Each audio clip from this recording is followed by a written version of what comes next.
comfortable with each other. God's word on diversity says, "Judge not according to thy appearance." The word diversity does not discriminate. As a trained mediator, there are times I cannot get everyone to get along, even within their own culture. Because being diverse is not only about the way we look, but also the way we think, the way we feel, and the different ways that we speak. Discrimination is nothing new. In Ephesians, God tells us, we are no longer foreigners and aliens, but fellow citizens with God's people and members of God's household. When Paul wrote about the Jewish missionary to the Gentiles, he talked constantly about tearing down the barriers between Jews and Gentiles. So we can't get on Connie for always talking about breaking down barriers with multiracial families. Jews kept themselves separate from Gentiles by many cultural and religious barriers. Perhaps the most vivid symbol of religious separation was an actual wall dividing the Jewish temple. This wall separated Jews from Gentiles, and a further wall separated Jewish men from Jewish women. But in the end, Christ utterly destroyed the wall of hostility. Doug Floyd says, "You don't get harmony when everyone sings the same tune." Humans can learn a lot from animals. I want to share with you a little story, a true story that took place when the Atlanta police raided a home where drug dealers were having their issues.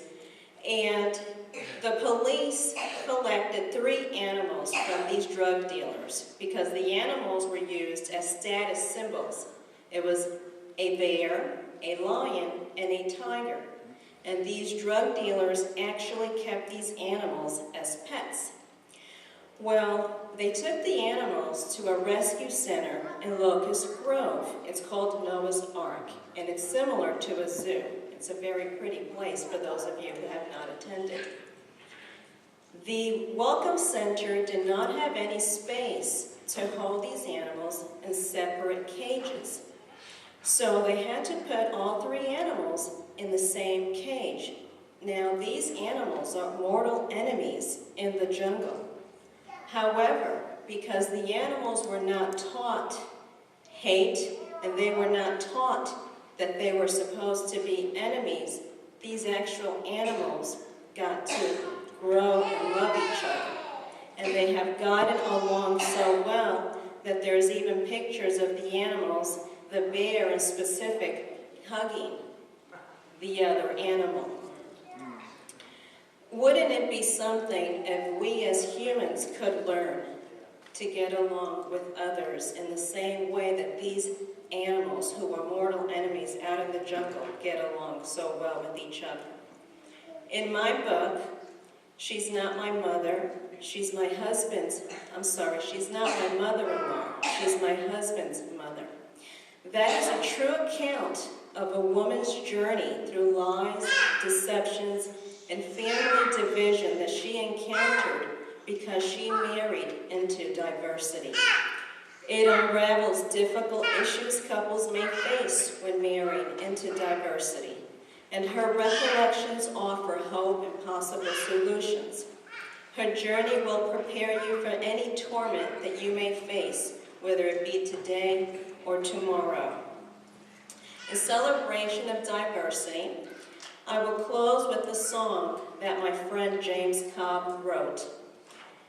He wrote this song about 25 years ago, and we are still talking about it today, the human rainbow. Listen to his words describe how the colors of the human rainbow blend together in the sun. There is no time for hatred, for there is too much work to be done. Although we might not see the end of discrimination, our children's children may. because 21st century problems need 21st century solutions. Combine that with the number of growing diverse families, and our children's children just may see no more black and white, but everything in between. Thank you.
That's awesome.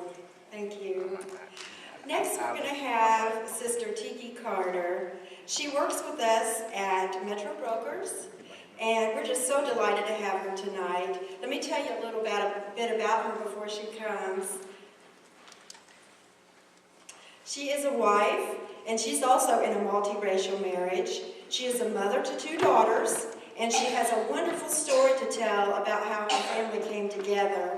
She's a very successful real estate agent, as I mentioned, very successful, how about that? And she thanks her father for teaching her colorblind love. Let's give her a welcome as she comes.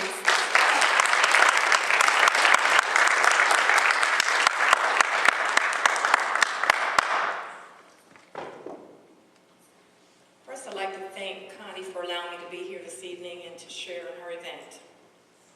Secondly, I'd like to just tell you a little bit about my relationship. My husband, Paul, we met about 15 years ago. He worked for a police department here in Clayton County, where I worked at. He comes from the South Georgia community that was very segregated. And I talked to him this evening and said, really, you should be one of the people up here speaking, because when we were talking about where he came from, as late as the mid-70s, he had gone to segregated schools in South Georgia. I'm from New Jersey, so, you know, it was already integrated at the time. But what I want to share with you is he came from that background, yet he was still very open to our friendship and our relationship and raising 2 girls. And I'd like to thank him, you know, for just having an open mind as well. Connie asked me to tell you about 2 stories that she received and that relates to this event.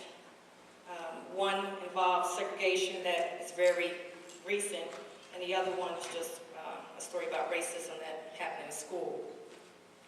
A very sad fact that segregation still exists presented itself last year in South Georgia.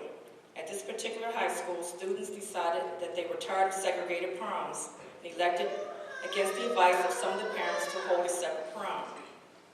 Their prom was quite successful, and the students had fun. However, the faculty and some of the other students were very uncomfortable with the fact. And the fact was that the students had become friends after the prom, and some had even dated. This year, some of the parents have convinced